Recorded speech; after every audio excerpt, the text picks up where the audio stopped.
আমরা যে 44 জনের নাম তালিকা প্রকাশ করলাম তাদের কয়েকজনের ব্যাপারে আমরা একটু উদাহরণ দিতে চাই যে আসলে কেন আমরা তাদের নামটা প্রকাশ করলাম। আমাদের প্রথমেই আছেন নাজমুল হাসান। আপনারা জানেন যে সাতক্ষীরায় একসময় মার্ডার কিলিং হয়েছিল, প্রায় 20 জনকে হত্যা করা হয়েছিল এবং এটা সেই সময় উনি সাতক্ষীরার ডিসি ছিলেন এবং ওনার নির্দেশে বুলডোজার দিয়ে বাড়ি ভেঙে ফেলা হয় এবং কয়েক 20 জন মানুষকে ক্রস ফায়ারে ওনার নির্দেশে খুন করা হয়।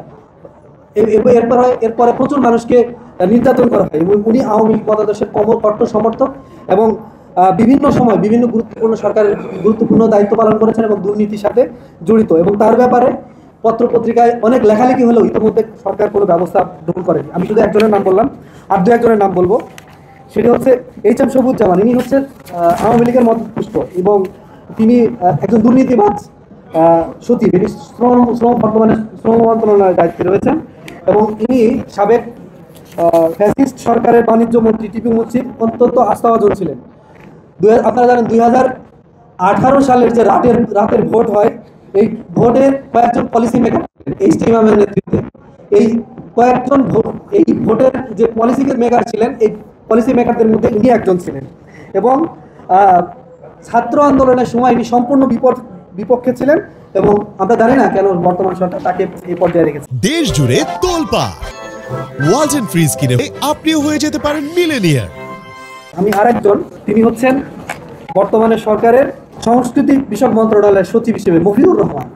ইনি হচ্ছেন জনপ্রশাসন মন্ত্রণালয়ের যুগ্ম সচিব ছিলেন। মুজিব শতবর্ষের সময় তিনি একটা বই লিখেন, যে বইয়ের নামটি হচ্ছে শতবর্ষে মুজিব হৃদয় মননে। এই বইটি উনি এমনভাবে লিখে সরকারকে উপস্থাপন করার এক প্রকার দাবিদারি করেন এবং বইয়ের মধ্যে আসলে তেমন কোনো তথ্যপাতি ছিল না।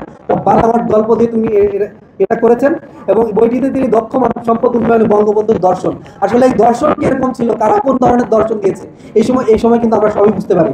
এগুলো হচ্ছে মানে দাবিদারি করতে করতে এমন একটা পর্যায়ে চলে গেছে, বিভিন্ন ধরনের বলে। আমি সকল লেখকদের প্রতি সম্মান জানাই, তারা সবাই লিখুক, কিন্তু এই বিশেষ করে এই ব্যক্তির ব্যাপারে আমি বলতে চাই, সেটি হচ্ছে আপনারা জানেন যে বৈষম্য বিরোধী কর্মচারী ঐক্য ফোরাম নামে একটা ফোরাম আছে।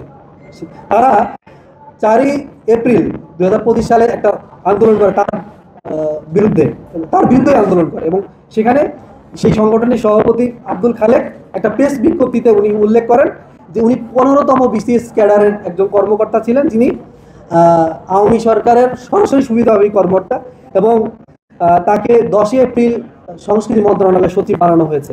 ইনি আওয়ামী লীগের বিভিন্ন পেশাজীবী সংগঠন এবং বিভিন্ন পেশাজীবী সংগঠন, সাংস্কৃতিক সংগঠনের পক্ষ থেকে তার পদত্যাগের দাবি ওঠা হয়, কিন্তু বর্তমান সরকার এখনো সেটা শোনেনি।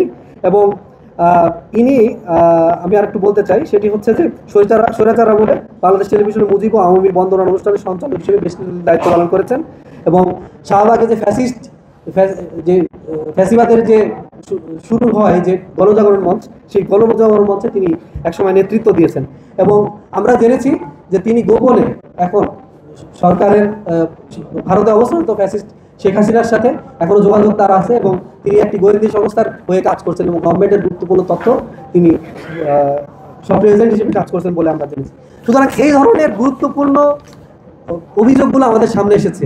এই অভিযোগগুলোকে আঙুল নিয়ে যে সমস্ত ব্যক্তির বিরুদ্ধে, যে সমস্ত সচিবের বিরুদ্ধে, ঊর্ধ্বতম কর্মকর্তার বিরুদ্ধে যারা স্টিল না এখনো কাজ করছেন, তাদের তালিকা আমরা প্রকাশ করছি এবং এর মধ্যে প্রত্যেকের ব্যাপারে আমাদের কাছে এভিডেন্স সহ আমাদের অভিযোগ রয়েছে। আমরা গণপ্রজাতন্ত্রী বাংলাদেশ সরকার কাছে আহ্বান জানাচ্ছি যে অনতি বিলম্বে এই সমস্ত স্বৈরাচারের দর্শন যারা সচিবালয়ে কর্মরত যারা ব্যক্তিবর্গ রয়েছে তাদেরকে অমূলে যাতে তাদেরকে এখান থেকে সরিয়ে দেওয়া হয়।